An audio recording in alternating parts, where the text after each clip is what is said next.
Do you give us permission to use our audio, video on our YouTube channel, social medias with your likeness? Yeah. What's your name? Ashley. Ashley, where are you from? I'm from Merritt. I live in Burnaby. Okay. How long have you lived in Burnaby for? Maybe 10 years. And how old are you? I'm 31. 31. Yeah. Younger than me. Had to think about it for a sec. That's how you know you're getting old. Yeah. How old were you when you had your first experience? I guess I think I was 18. Yeah. And tell us about it. So what had happened was we had girls in our house. It was a foster home, and they were having a sleepover. They were about 13, 14, and I guess they had decided to make an Ouija board. And so, right? Yes, totally. I know, like, I tried to play one when I was a kid, but never worked out. But anyways, these girls did.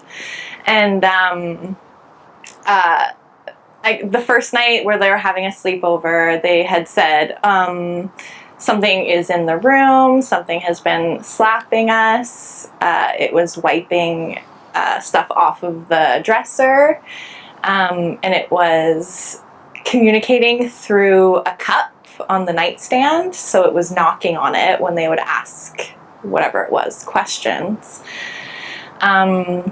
So the next day, they were explaining this to my foster mom, and we're like, okay, like, whatever, you know, they're 13-year-old girls, like, they're just playing around, whatever.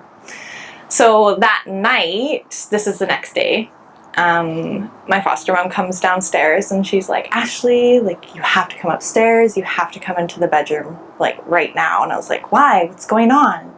And she's like, it's happening again. And I was like, oh, okay. I go up there. And so we go in, sit on the bed, and close the door. And the girl was like, she asked, is there anybody here with us right now? And as soon as she asked that, an eraser flew across the room and hit me. And then, Wow. yeah, I was like, holy shit. And I grabbed the eraser just so I, like, could keep it to be like, this is evidence, like, this was thrown at me, I didn't grab it. And then she had asked another question, and a hair barrette got thrown at me. So I grabbed the hair barrette, and at that point I was like, okay, like, this is, like, scary, this is freaking me out. I was pretty scared, and I didn't want to move, like, I didn't want to run out of the bedroom. I was kind of frozen, so I yelled for my foster mom to come open the door, and she didn't want to come in, so she, like, ran by, flung open the door. But as soon as I screamed for her, there was this noise to the left of me on the wall.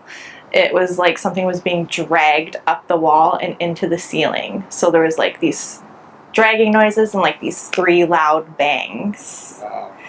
And when she flung open the door, I was like, I gotta get the hell out of here. So I just ran out, and I was like, held the things that got thrown at me, and I was like, this was just thrown at me.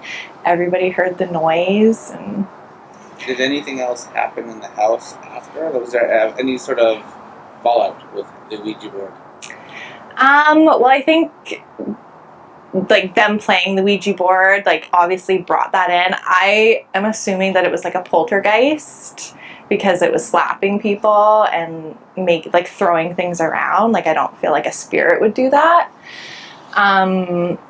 So my foster mom, who's Catholic, she was like, nobody is allowed in this room until we get somebody to come.